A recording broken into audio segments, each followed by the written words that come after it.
దేశం కాని దేశానికి విద్య పేరుతోనో, వైద్యం పేరుతోనో, ఉద్యోగం పేరుతోనో, ఉపాధి పేరుతోనో ఎందుకు పోతున్నారు? అక్కడికి పోయి రూ. 4 సంపాదించుకుని స్వదేశానికి పంపించుకుంటే మన కుటుంబం బావుంటుంది, సమృద్ధిగా ఉంటుంది, సంతోషంగా ఉంటుంది.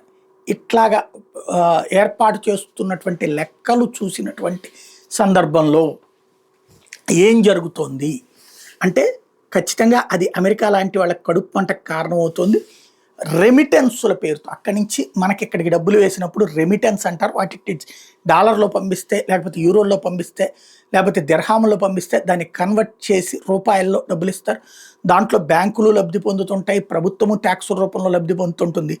ఇట్లాగా భారతదేశానికి సంబంధించి 24, 25లో $135.46 బిలియన్, రూపాయి కాదు, 2 కాదు, $135.46 బిలియన్ భారతదేశానికి వచ్చిన విదేశాల నుండి అన్నది రిజర్వ్ బ్యాంక్ ఆఫ్ ఇండియా చెప్తున్న లెక్క.